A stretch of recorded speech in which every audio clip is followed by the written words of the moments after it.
네, 향기나는 가정생활 10장 연보입니다. 성도님들 어떻게 생각하세요? 연보를 꼭 해야죠. 네, 당연한 얘기를 하고 있는데요. 이 연보를 꼭 해야 되는가에 대해서 굉장히 고민했었던 저희 선진들이 있습니다. 말라기 3장 7절에서 9절인데요. 제가 한번 읽어보겠습니다. 말라기서 3장 7절에서 9절입니다. 만군의 여호와가 이르노라 너희 조상들의 날로부터 너희가 나의 규례를 떠나 지키지 아니하였도다. 그런즉 내게로 돌아오라. 그리하면 나도 너희에게로 돌아가리라 하였더니 너희가 이르기를 우리가 어떻게 하여야 돌아가리까 하는도다. 사람이 어찌 하나님의 것을 도둑질하겠느냐? 그러나 너희는 나의 것을 도둑질하고도 말하기를 우리가 어떻게 주의 것을 도둑질하였나이까 하는도다. 이는 곧 11조와 봉헌물이라. 너희 곧 온 나라가 나의 것을 도둑질하였으므로 너희가 저주를 받았느니라. 말라기서 3장 7절에서 9절입니다.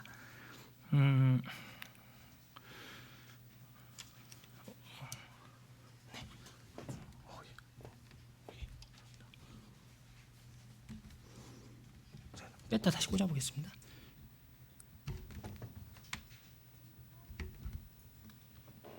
다시 꽂았습니다. 말라기서 너무 유명한 말씀이고 11조에 관해서 얘기를 할 때 반드시 빠지지 않고 강단에서 전해졌던 말씀인데요. 같이 나누고 싶어서 이렇게 읽게 되었습니다.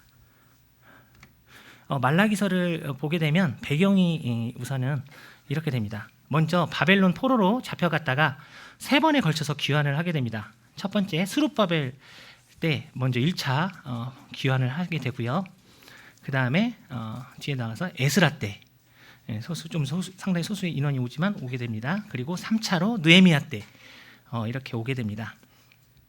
우선 스룹바벨 1차 귀환 후에 학계 선지자를 통해서 학계 선지자님은 부흥사 같아요. 성전을 건축하기 위해서 계속해서 돌아온 귀환한 우리 이스라엘 유대인들을 독려합니다.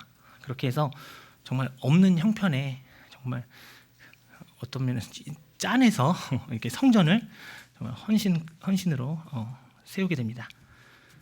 그 이후에 2차 때 들어온 에스라 학사는 말 그대로 성경에 대해서 능통하셨기 때문에 구약 성경에 대해서 자세히 풀어서 이스라엘 유대인들에게 가르쳐 줍니다.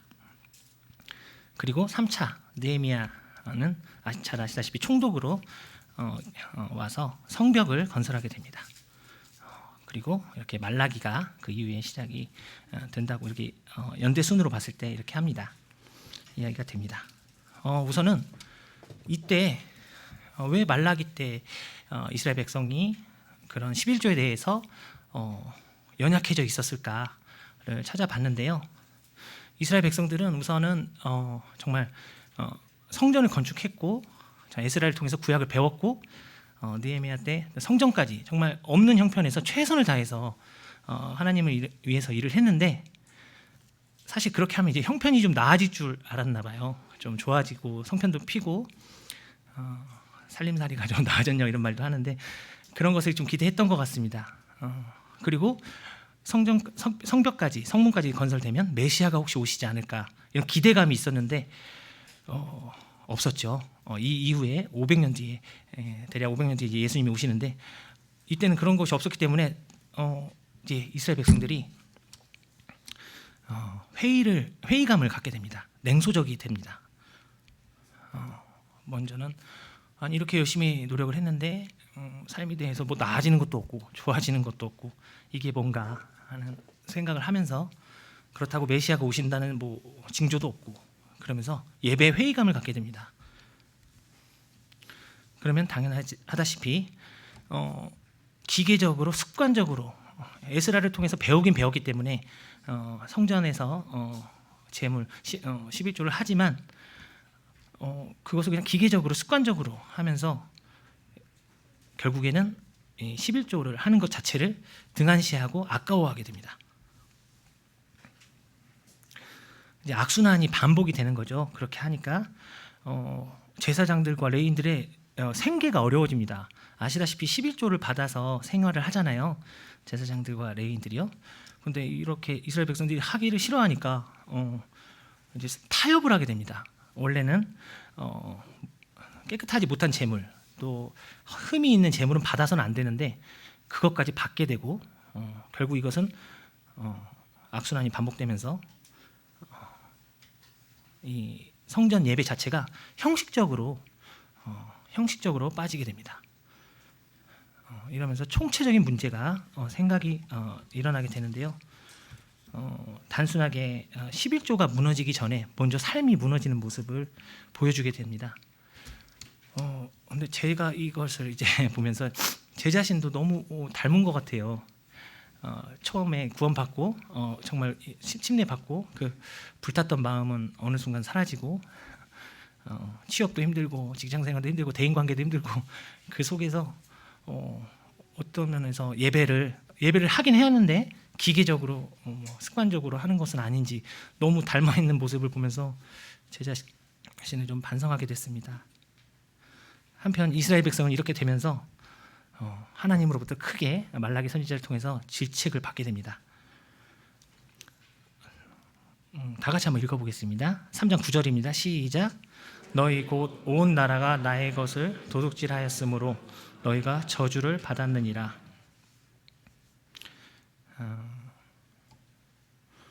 너희의 예배가 무너져 있다. 왜 삶으로 그 예배를 살지 못하느냐? 단순하게 11조를 바치지 않는다고 11조를 왜 흠이 있는 재물을 바치냐고 책망하시는 게 아니죠. 예. 아까 봤었던 7절에서 보면 이렇게 얘기합니다. 하나님께서 너희가 7절 하반절에 너희가 중반입니다. 내게로 돌아오라. 그리하면 나도 너에게로 돌아가리라 하였더니 너희가 이르기를 우리가 어떻게 하여야 돌아가리이까 하는도다. 하나님께서 돌아오라고 하니까 이스라엘 백성들 얘기를 하는 거예요. 벌써 바벨론에서 돌아왔는데 뭘 또 돌아옵니까? 이런 식으로 이해를 하지 못하는 모습을 봅니다. 하나님께서 말씀하신 것은 물리적인 거리가 아니고 삶과 행위가 회복된 정말 삶과 행위가 함께 일치된 그런 신앙의 회복을 얘기를 하셨는데 이스라엘 백성들은 그것을 깨닫지 못하는 모습을 봅니다. 그리고 그것은 의미심장한 또 이런 부분을 보여주는데요. 3장 5절인데 제가 읽어보겠습니다. 이스라엘이 11조 예배가 무너지고 삶이 타락하면서 부패하면서 일어난 7가지 죄악을 하나님께서 말씀하신 내용입니다. 3장 5절입니다. 내가 심판하러 너희에게 임할 것이라. 점치는 자에게와 간음하는 자에게와 거짓 맹세하는 자에게와 품꾼의 싹에 대하여 억울하게 하며 과부와 고아를 압제하며 나그네를 억울하게 하며 나를 경외하지 아니하는 자들에게 속히 증언하리라. 만군의 여호와가 말하였느니라. 점치는 자들, 또 그 과정에서 간음하고 또 거짓 맹세, 오늘날 말하면 무고죄죠. 그리고 품꾼의 싹을 억울하게 하고 노동력을 착취하고 그다음에 과부와 고아들, 정말 사회적으로 어려운 사람들을 압박하고 압제하고 나그네를 억울하게 하고 하나님으로부터 예배가 먼저 타락하고 삶이 타락하면서 이런 죄악들이 만연하게 되는 것을 말라기서 3장 5절을 통해서 하나님께서 꾸짖게 됩니다. 생명의 말씀사에서 나온 책이에요. 존 파이퍼의 돈, 성 그리고 권력이라는 책인데요. 여기에 이런 내용이 나오더라고요. 돈과 부는 무관심을 불러온다.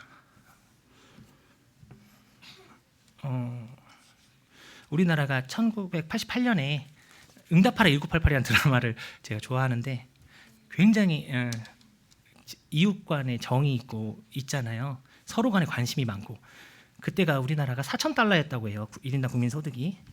지금은 3만 달러가 이제 가까이 돼가는데 오히려 무관심해지는 것을 봅니다. 사람과 사람 사이에.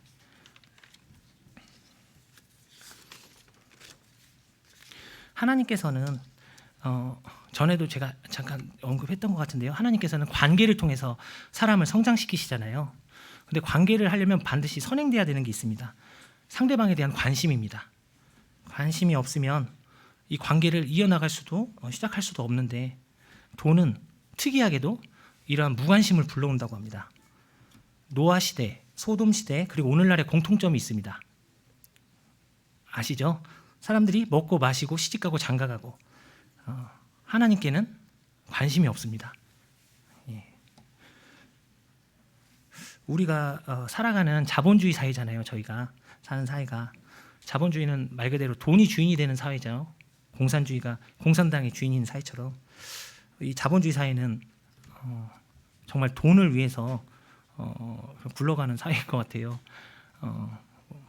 학교도 여러 우리 형제 자매님께서 수고하심에도 불구하고 교사로 여전히 성공을 위한 어떤 관문에 불과하고 사람들을 평가할 때도 그 사람이 얼마 버는지 현재 직업이 무엇인지로 판단을 하고 또 끊임없이 소비하게 하기 위해서 자본주의는 소비가 없으면 돌아가질 않잖아요. 그래서 사람들을 불안하게 하고 경쟁하게 하고 비교하게 하고 자존감을 하락시켜서 이렇게 사람들을 괴롭힙니다.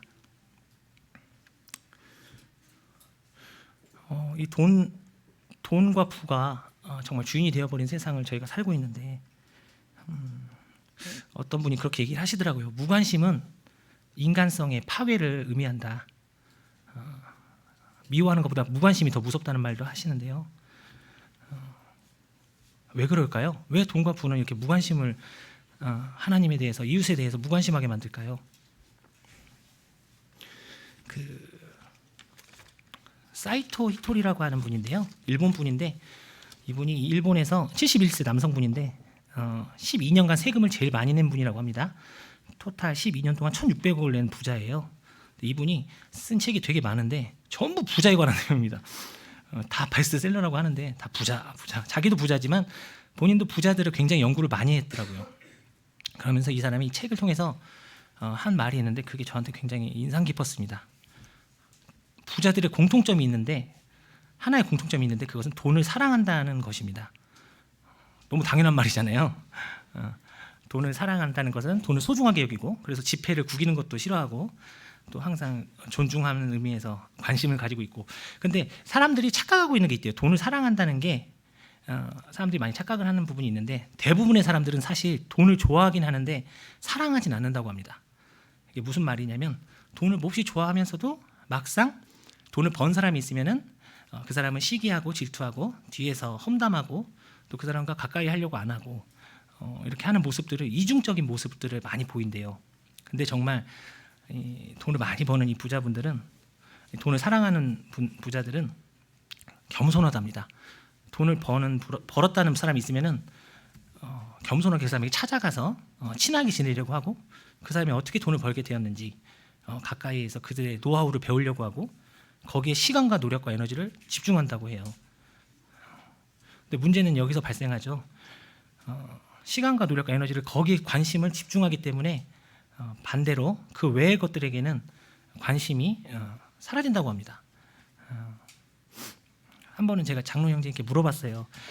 세상적인 성공과 주님 안에서 이 교회에서 열심히 하는 것이 우선순위를 두고 둘 다 하면 되지 않을까요? 먼저 주님 일에 우선순위를 두고 그 다음에 돈을 버는 것, 세상에서 성공하는 것도 그 이후에 우선순위를 두고 열심히 하면 되지 않을까요?라고 여쭤봤는데 물론 그렇게 하면 좋은데 장로님께서 이제 대답해 주신 부분은 교회에서는 항상 주님을 닮은 겸손을 가르치잖아요. 그래서 우리가 정말 왼손이 아니라 오른손이 모르게 하고 성도들을 조용히 섬기고 내가 드러나지 않고 주님이 드러나시게 하는데 세상적인 성공은 열심히 하면 할수록 사람들이 지켜 세워주고 이해해 준다는 겁니다. 돈을 버는 것도 마찬가지고 그렇기 때문에 인간의 죄된 본성상 당연하게 주님 일의 우선순위가 사라지고 돈을 버는 거, 세상적인 성공의 우선순위가 가게 된다고 이렇게 얘기를 해주셨는데 아멘이 되더라고요. 그렇게 합니다. 얼마 전에 좀 깜짝 놀랐어요. 누군지 아세요? 예, 박명수 씨잖아요. 제가 알기로 이분이 수십억 자산가예요. 수십억이 달하는 집도 많고 또 아름다운 아내도 있고 귀여운 딸도 있고 정말 우리나라에서 제일 성공한 개그맨인데 이 프로그램에 나와가지고 수면제를 복용한대요. 잠을 못 잔대요. 수면제를 먹지 않고는. 그리고 항상 외롭다고 이렇게 얘기를 하더라고요. 이 게시글 이제 댓글이 달렸는데 이 어려운 시국에 배부른 소리하고 앉아있다고 악플이란 악플이 막 와 날리고 나도 그런 고민 좀 해봤으면 좋겠다 막. 근데 현실은 박명수 씨는 그 많은 걸 얻었지만은 호소하고 있는 건 불면증, 수면제, 외로움과 공허함입니다. 저는 이해를 못하지만 돈의 특징 중에 하나가 또 있습니다. 무관심 외에 만족을 얻을 수가 없는 거죠. 존 파이퍼의 돈, 성, 권력에 보면 솔로몬도 고백했지만 돈과 성과 권력만큼 사람들이 그렇게 얻기 위해서 노력을 하지만 얻고 났을 때 그 허탈감이 큰 것도 없다 이렇게 얘기를 하더라고요. 솔로몬이 그렇게 막 반복적으로 헛되다고 했던 것이 대부분의 이것을 얻었던 사람들이 얘기를 한다고 합니다. 돈과 부는 무관심을 불러온다. 이 책에서 또 이렇게 얘기를 합니다. 돈 자체는 가치 중립적인 것으로 우리는 그것을 악하게 또는 선하게도 만들 수 있다. 돈은 우리가 무엇이 가치 있는지 보여주기 위해서 사용하는 하나의 문화적 상징이다. 우리가 무엇을 가장 소중히 여기는지를 보여주는 데 쓰는 수단이며 또 누가 우리에게 가장 소중한 사람인지를 보여주는 수단이 된다. 그런 의미에서 돈의 사용은 예배이다. 내가 그리스도를 예배하는지 아니면 다른 무언가를 예배하는지를 돈은 잘 보여준다. 이렇게 이 책에서 얘기를 하시더라고요.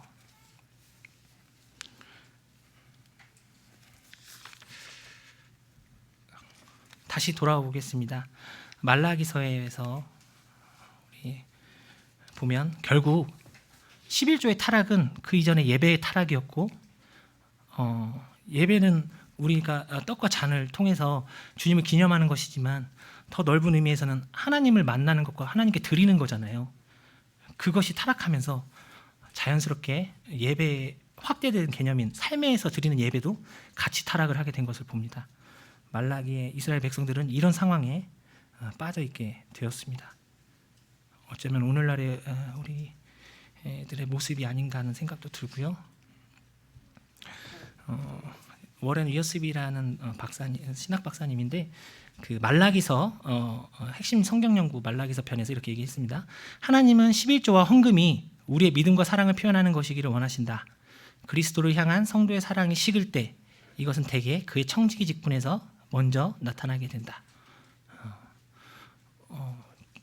제 자신을 점검하게 되는 말이었던 것 같습니다. 제가 왜 이렇게 예배가 기계적이고 습관적이고 11조 하는 거에 대해서 이렇게 머뭇거리고 하는지 우리 청지기 교육을 통해서도 또 지난 집회를 통해서도 여러 번 말씀하신 부분에 대해서 다시 생각하게 되었습니다. 내가 먼저는 우리 주님께 대한 사랑이 식었구나 그런 생각을 해보게 되었습니다.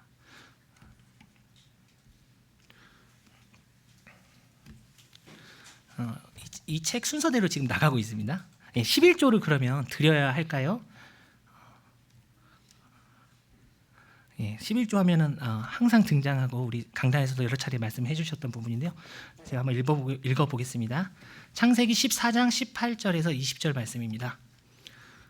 살렘왕 멜기세덱이 떡과 포도주를 가지고 나왔으니 그는 지극히 높으신 하나님의 제사장이었더라. 그가 아브라함에게 축복하여 이르되 천지의 주제이시오 지극히 높으신 하나님이여 아브라함에게 복을 주옵소서. 너희 대적을 내 손에 붙이신 지극히 높으신 하나님을 찬송할지로다 하며 아브라함이 그 얻은 것에서 10분의 1을 멜기세덱에게 주었더라. 성도님들도 잘 아시고 하는 말씀인데 한 번 더 보길 원합니다. 롯이 사로잡혀 가잖아요. 그래서 9개의 나라가 4개, 5개로 나뉘어서 싸우는데 거기에 자신이 기르고 키웠던 314명의 사람들을 데리고 아브라함이 가서 전부 정리하고 옵니다. 그리고 롯을 구해오죠. 롯과 그 가족을. 그때 살렘왕 멜기세덱이 와서 떡과 포도주를 가지고 나와서 아브라함을 축복합니다. 예나 지금이나 전쟁에서 승리하고 들어오면 장군을 이렇게 축하해 주는 게 있잖아요. 그러면서 그 유명한 말씀을 합니다. 19절에 그가 아브라함에게 축복하여 이르되 천지의 주제이시오 지극히 높으신 하나님이여 아브라함에게 복을 주옵소서. 얼마 전에 이제 소그룹끼리 나눠서 족구 대회를 했는데요. 저는 그냥 서 있었어요. 문요한 재미 너무 잘하셔가지고 뒤에 서 있었는데 저희가 많이 이겼습니다. 족구에서만 이겨도 기분이 정말 좋잖아요.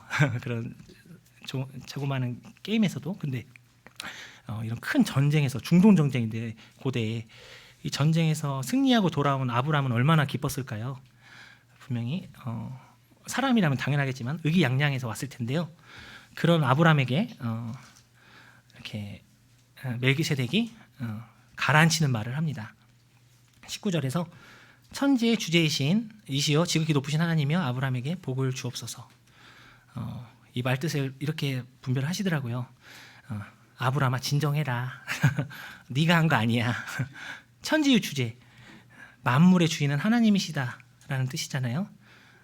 하나님이 해주신 거잖아. 아브라함아 정신 차려. 이런 뜻으로 하시더라고요. 그랬을 때 아브라함은 참 대단한 분인 것 같아요. 바로 정신을 차립니다. 그리고 20절에 보면 하나님을 찬송할지로다. 아멘. 그 말씀을 듣고 아브라함이 그 얻은 것에서 10분의 1을 멜기세덱에게 주었더라. 하나님을 찬송한다는 건 감사한다는 뜻이잖아요. 감사의 의미로 아브라함이 멜기세덱에게 11조를 줍니다. 이것은 율법이 있기 전에 이미 있었던 일이고요. 이것이 11조의 기원이 되는 걸로 강단에서도 많이 말씀해 주셨었습니다. 네. 천지의 주제이시다. 모든 것이 다 하나님의 것이다. 11조에 대해서 그 라이프 성경사전에서 너무 잘 나와 있더라고요. 그래서 한번 가져와 봤습니다. 11조는 말 그대로 10분의 1, 모든 소유와 생산의 10분의 1, 곧 수입의 10분의 1을 하나님께 드리는 헌금을 말한다. 아브라함이 멜기세덱에게 바친 11조가 기원이다. 여기서도 이렇게 얘기를 하고 계시고요.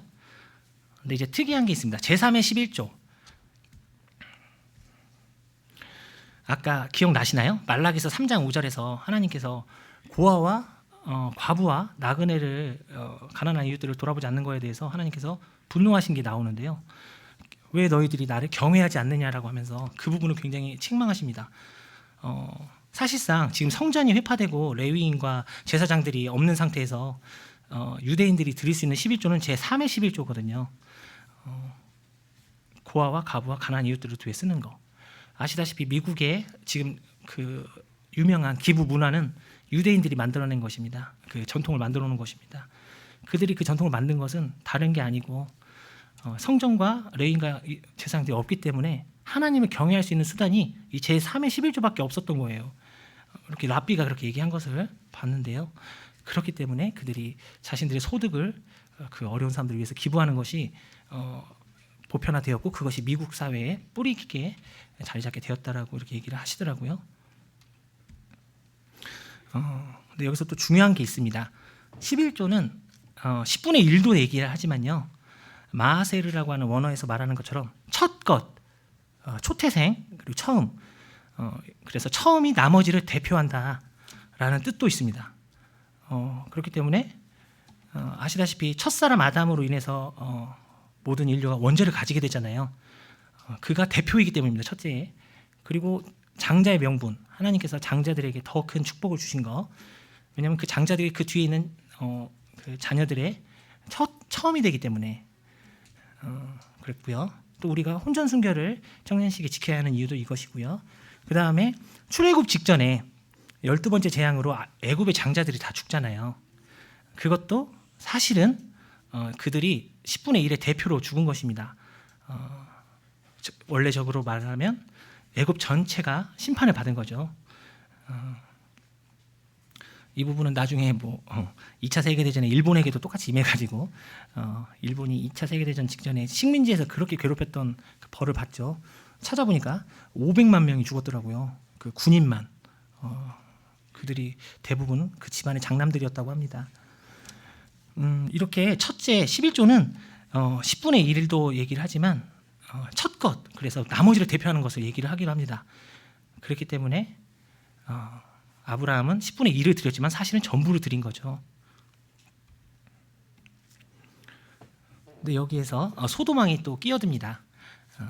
읽어보겠습니다. 21절 소돔왕이 아브라함에게 이르되 사람은 내게 보내고 물품은 내가 가지라. 아브라함이 소돔왕에게 이르되 천지의 주제이시오 지극히 높으신 하나님 여호와께 내가 손을 들어 맹세하노니 내 말이 내가 아브라함으로 치부하게 하였다 할까하여 내게 속한 것은 실 한 오락이나 들매 끈 한 가닥도 내가 가지지 아니하리라. 14장 21, 23절. 그 살레망 멜기세덱에게 듣자마자 소돔왕이 또 이렇게 바로 얘기를 합니다. 사람은 내게 보내고 물품은 내가 가지라.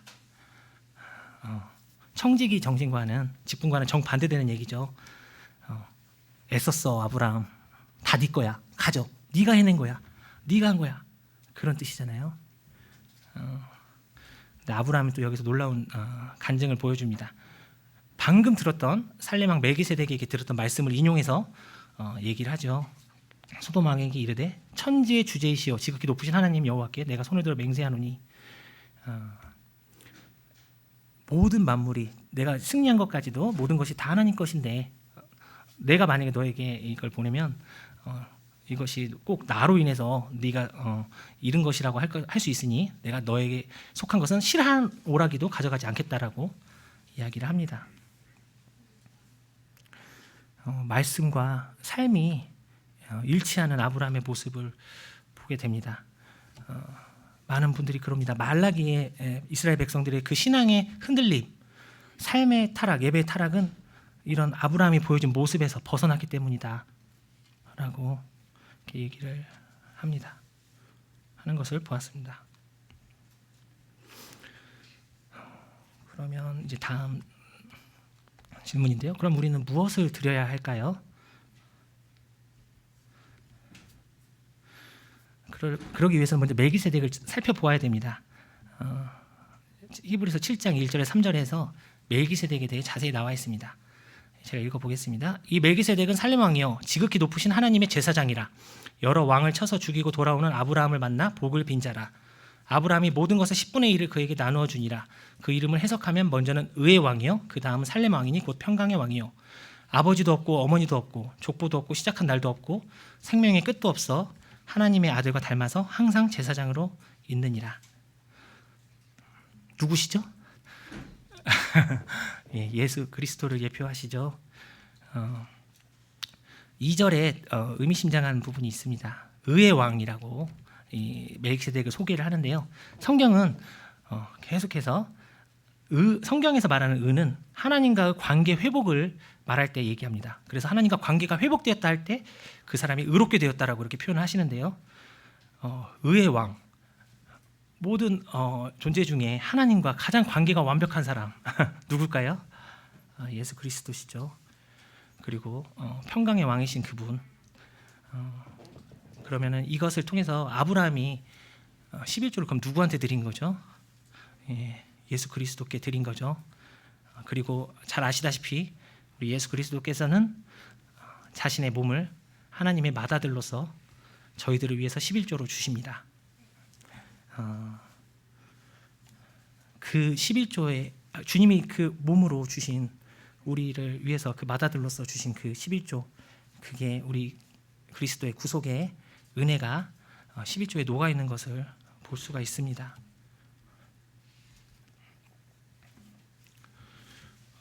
그러면 무엇을 드려야 할까요? 주님은 자신의 전부를 주셨잖아요. 예. 이렇게 어떤 분이 얘기를 하더라고요. 연보는 물질이 가는 것이 아니라 은혜가 가는 것이고 내 자신이 연보이다. 왜냐하면 그리스도께서 자신을 연보로 주셨기 때문이다라고 이렇게 얘기를 하시는 걸 봤습니다. 한번 맞춰보세요, 하나님들, 우리 성도님들. 당신의 모든 소유가 그분의 것입니다. 그들은 자신들의 가정을 드렸습니다. 그들은 자신들의 시간을 드렸습니다. 그들은 자신들의 목을 내어놓았습니다. 신약의 초대교회 때 유명한 부부시죠. 누구실까요? 예, 아멘입니다. 예, 브리스길라와 아굴라 부부입니다. 주님이 자신의 전부를 주신 것처럼 이 브리스길라 아굴라 부부는 그에 대해서 가장 우리 성도들의 합당한 모습을 보여주는 좋은 예표가 되는 것 같습니다. 먼저는 자신들의 가정을 드렸습니다. 고린도에 거하며 바울 사도가 복음을 전하기에 도착하니까 자신의 가정을 개방합니다. 그리고 이후에도 자신들이 가는 지역마다 성도들을 돕고 접대하고 자신들의 가정을 드리는 것을 봅니다. 또 자신들의 시간을 드렸습니다. 아볼로가 에베소에 왔을 때 자신들의 시간을 들여서 아볼로와 함께 성경을 놓고 토론하고 성경을 가르쳐 주는데 자신들의 시간을 온전히 드리는 걸 보고요. 또 로마서 16장 4절에서 말씀하신 것처럼 사도 바울이 저희는 내 목숨을 위하여 자기의 목이라도 내어두었다라고 이렇게 브리스길라와 아굴라 부부를 칭찬하는 것을 봅니다. 부끄러운 것 같아요. 저는 얼마 전에 우리 정지원 형제님이 우리 김용찬 선교사님 가정을 위해서 그 집을 개방했을 때 너무 제가 그 부분에서 감사가 되고 은혜를 받았던 기억이 납니다.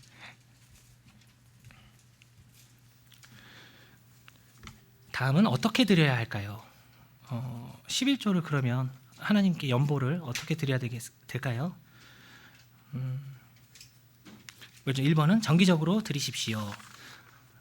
2번 본인이 직접 숙고한 후에 드리십시오. 모든 이가 헌금해야 합니다. 헌금은 즐겨 해야 합니다. 근데 질문 하나 더 내겠습니다. 이 1번에서 4번에 정반대로 행동한 부부가 또 있습니다. 유명한 부부죠. 초대교회 부부인데 누굴까요? 예, 아나니아와 삽비라. 아멘입니다. 예, 아나니아와 삽비라 부부는 아까 앞서 얘기했던 브리스길라 아굴라 부부와는 정반대 예시로 많이 들게 됩니다. 바나바 지도자 중에 바나바가 순수한 동기로 자신의 전답을 사도들 앞에 내어놓은 걸 보고 아나니아와 삽비라는 우리도 뭔가 해야 되는 거 아니야?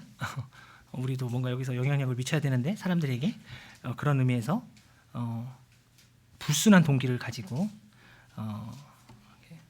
자신들의 전답을 판 돈의 일부는 또 숨겨놓고 드리게 됩니다. 제가 한번 읽어보겠습니다. 사도행전 5장 3절에서 5절입니다. 베드로가 이르되 아나니아야 어찌하여 사탄이 내 마음에 가득하여 내가 성령을 속이고 땅값 얼마를 감추었느냐. 땅이 그대로 있을 때에는 내 땅이 아니며 판 후에도 내 마음대로 할 수가 없더냐. 어찌하여 이 일을 내 마음에 두었느냐. 사람에게 거짓말한 것이 아니요 하나님께로다. 아나니아가 이 말을 듣고 엎드려져 혼이 떠나니 이 일을 듣는 사람이 다 크게 두려워하더라.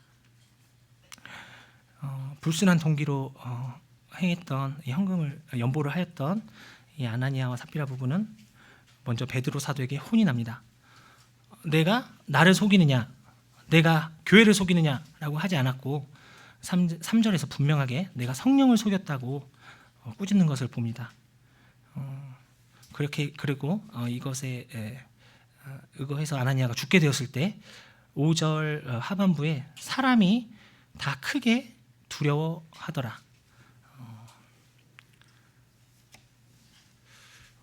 하나님의 임재와 실체에 대해서 성도님들이 당시 초대교회 성도님들이 경건한 두려움을 갖게 되었다라고 이 부분을 해석하는 부분을 보았습니다.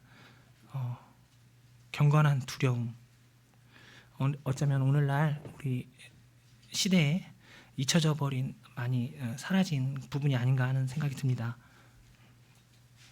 그 뉴저지에 있는 로트거스라는 대학에서 그 2005년에 유명한 그런 연구를 했는데요. 보통 아시다시피 감사하는 태도는 많은 사람들의 삶의 만족도를 올려줍니다. 수치상으로 표현했더라고. 재밌게도 이 사람들이 20% 정도를 올려준대요. 감사하는 삶은. 그런데 이 연구를 하면서 이 감사하는 삶보다 더 강력한 것을 발견했다고 합니다. 뭘까요? 무려 2배에 달하는 삶의 만족도와 삶의 긍정적인 영향을 끼치는 게 있다고 합니다. 감사함보다 더 강력한 거. 예, 경외감이라고 하는 것입니다. 방금 얘기했지만 우리 아나니아의 죽음을 통해서 초대교회 성도들이 느꼈던 거는 경건한 두려움이었잖아요. 경외감이 뭘까요? 그래서 우리말 사전 찾아봤는데요. 공경하면서 두려워하는 감정. 인간이 밑에서 두려워하는 감정, 어떤 대상을 두려워하며 우러러보는 감정. 중학교 때 봤던 그 한자 문구가 잊혀지지가 않는 게 있는데 엄부 추료자 엄모 추료녀라고 엄한 아버지 밑에 효자 나오고 엄한 어머니 밑에 효녀 나온다라고 해서 뭔 말이지? 생각을 했는데요. 이 경외감은 하나님께서 계속해서 이스라엘 백성들에게 얘기하시는 부분이었는데 두려워하고 공경하는 마음에서 사랑이 나온다고 합니다. 진정한 사랑이. 우리가 알고 있는 이스라엘 그 정통파 유대인들이 있잖아요. 그분들 막 춤추고 노래하는 거 보셨나요? 영상에서?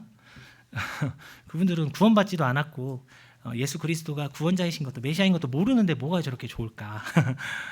근데 그분들을 한 단어로 규정지으면 그분들의 마음에 자리 잡고 있는 게 바로 하나님에 대한 경외감이라고 합니다. 그들이 정말 하나님을 경외하고 사랑하는 모습을 보면은 제 자신이 부끄러울 때가 있어요. 어떻게 저렇게까지 할까? 아간, 게하시, 아나니아와 삽비라를 생각해 봅니다. 여리고성 점령할 때 용사였던 아간은 용사였음에도 불구하고 하나님께서 금하신 재물을 장막에 숨겨서 자신은 물론 가족까지 죽게 됩니다.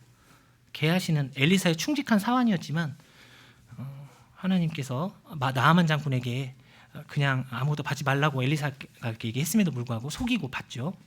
아나니아와 삽비라, 이 세 사람의 공통점은 바로 이 경외감이 없다는 것입니다. 하나님에 대한 경외감. 이와 반대로 요셉은 평생을 두고 하나님에 대한 경외감을 가지고 살았던 분입니다. 보디발의 장군의 종이었을 때도 아무도 보는 사람이 없고 그 보디발의 아내가 유혹했을 때도 은밀한 중에 심판하시고 지켜보시는 하나님을 기억하고 그 유혹을 뿌리치는 걸 봅니다. 어쩌면 이 경외감이 우리 이 시대에 살아가는 우리 교회에 부족한 게 아닌가 하는 생각을 봐요. 출애굽 후의 그 광야길의 이스라엘, 또 사사기 시대의 이스라엘 백성, 열왕기 시대, 바벨론 포로 귀환 후 이 말라기 시대, 특징이 너무 빨리 이 하나님을 경외하는 마음이 사라지는 걸 봐요. 너무나 빨리. 어쩌면 그랬기 때문에 하나님께서 이것을 경계하셔서 아나니아와 삽비라를 징계하신 게 아닌가 하는 생각을 해봅니다. 여호와를 경외하는 것이 지혜의 근본이라고 잠언 9장 10절에서 얘기를 하셨는데 우리가 기억해야 될 것이 아닌가 생각해봅니다. 아까 말씀드렸던 알라기서 3장 5절에서 이 7가지 죄악을 행하는 이유가 너희들이 나를 경외하지 않기 때문이라고 하나님께서 분명하게 이 하반절에 얘기하고 계십니다. 시편 67편 7절인데요. 다 같이 한번 읽어보시겠습니다. 시작. 하나님이 우리에게 복을 주시리니 땅의 모든 끝이 하나님을 경외하리로다. 시편 67편 7절입니다. 이제 마무리하겠습니다. 헌금에 대한 격려로 이 책의 마무리가 이 헌금 연보에 대해서 이제 마무리가 됩니다. 다들 아시다시피 마게도냐 교회 성도들은 정말 어렵고 힘든 중에서도 이렇게 연보를 하는 것을 봐요.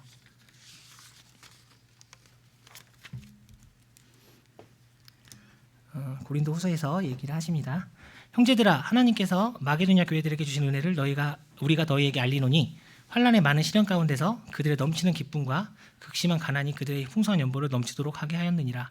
내가 증언하노니 그들이 힘대로 할 뿐 아니라 힘에 지나도록 자원하여 이 은혜와 성도 섬기는 일에 참여함에 대하여 우리에게 간절히 구하니. 고린도후서 8장 1절에서 4절입니다. 제가 특별히 주목한 부분은 4절인데요. 보통 도움을 구하는 사람이 간절한가요? 아니면 도움을 주는 사람이 간절한가요? 예, 보통 도움을 구하는 사람들이 간절하잖아요. 근데 특이하게도 마게도냐 성도들이 이 예루살렘 교회를 돕기 위해서 간절하게 구합니다. 이 연보를 하게 해달라고. 이 부분은 4절에 이렇게 얘기하시는데 이 부분은 이제 표준 세번역으로 찾아봤어요. 그랬더니 이렇게 되어 있더라고요. 마게도냐 성도들, 그들은 성도들을 구제하는 특권에 동참하게 해달라고 우리에게 간절히 청하였습니다. 연보가 특권이래요. 하나님, 우리가 좋은 음식을 먹거나 평화동 저기 스타벅스 앞에서 유명한 그 생선구이집을 발견했는데 네. 제가 생각한 게 무슨 자매랑 먹었는데요. 부모님 양가 부모님 모시고 한번 와야겠다. 또 우리 소그룹도 한번 오면 좋겠다. 이런 생각이 그냥 자연스럽게 나더라고요. 우리가 그런 좋은 음식을 먹거나 맛있는 음식을 먹거나 경치 좋은 곳에 가면은 생각나잖아요. 사랑하는 사람들이, 함께하고 싶은 사람들이. 그런데 우리 하나님께서도 이 성경을 통해서 보면 항상 하나님이 하시고자 하는 일에 본인이 하시고도 남을 그 능력이 있으신데도 꼭 함께 하시고 싶어 하시는 걸 봅니다. 자신이 사랑하는 그 성도 누군가와 이 일을 꼭 함께 하고 싶어하는 하나님의 마음을 보게 되는데, 이것을 이 마게도냐 성도들은 정말 잘 알았던 것 같습니다. 그래서 이렇게 얘기를 합니다. 그들은 성도들을 구제하는 특권에 동참하게 해달라고 우리에게 간절히 청하였습니다. 연보가 하나님의 그 일에 참여하는, 아무나 할 수 없잖아요. 하나님의 일을 오직 성도들만 할 수 있는 그 특권에 동참하게 해달라고 오히려 간청하였던 것을 보면서 다시 한번 연보에 대해 생각해보게 되었습니다. 이제 마칠 건데요. 어떻게 생각하세요, 성도님들? 이미 아까 자본주의 얘기 잠깐 했지만 자본주의 시대가 끝나가고 있대요. 많은 전문가들이 얘기를 합니다. 더 이상 소비로 지탱할 수 없는 수준까지 가고 있고, 엄청난 재정 적자, 그리고 정말 끝과 끝을 가는 양극화 현상, 부의 양극화 현상, 거의 대공황 시대 이전 수준으로 올라가고 있다고 얘기를 하면서, 그럼 대공황 시대 때 이것을 어떻게 해결했느냐 했더니 화폐 개혁 아니면은 전쟁이래요. 세계 대전 아니면. 그래서 그런가요? 이미 중국은 디지털 화폐를 시작했고, 우리나라를 포함한 16개국이 내년 중에 디지털 화폐를 발행할 예정이라고 합니다. 어떻게 될까요? 연보에 대해서 준비하면서 계속되는 사탄의 이 도전이, 또 주님의 곧 오심이 기억이 났습니다. 아시다시피 디지털의 특징은 지난 시간에도 말씀드렸다시피 연결의 원리와 통합니다. 그래서 결국 각국이 디지털 화폐를 만들지만 가장 강력한 화폐로 통합이 될 겁니다. 순식간에. 다들 그렇게 얘기를 하시더라고요. 단일 통화는 단일 경제로 가는 거의 지름길이라고 하는데요. 주님이 오실 날이 정말 얼마 안 남은 것 같습니다. 디지털의 특징은 아날로그와 달리 또 빨리 해야 단점이 있죠. 그것이 감성이 없다는 것입니다. 감성. 우리가 성경에서 제가 아까 말씀 못 드렸지만 고린도서 9장에서 헌금을 할 때 그 씨종자를 모아가지고 정말 한겨울을 꼭 아꼈다가 정말 하나님께 드리는 그 씨를 남겨놔야지 씨를 심잖아요. 그 심정으로 헌금을 해야 된다라고 이렇게 언급하시는데, 그렇게 하기 힘들어질 것 같아요. 이런 시대가 되면.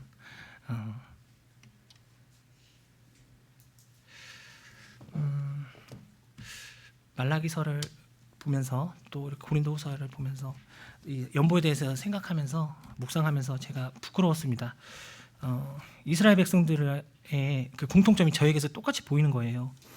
예배의 감격을 잊어버리고 기계적이고 습관적인 그런 예배에 빠져버리고 정말 삶으로 살아내지 못하는 예배를 보이고 있고, 제 자신을 너무나 반성하게 되는 시간이었습니다. 우리 지난 시간에 얘기하신 것처럼 형제님께서 이제 곧 있으면 그리스도의 심판대 앞에서 우리가 회개보고를 해야 되잖아요. 하나님 앞에. 우리가 하나님께서 우리가 함께 할 수 있는 특권을 주셨는데 그거에 대해서 분명히 물어보실 거라는 생각이 듭니다. 너는 얼마나 나와 함께 하였느냐라고, 나의 특권을 기쁘게 사용하였냐고 물어보실 것 같아요. 이 말씀 같이 읽으시고 마치겠습니다.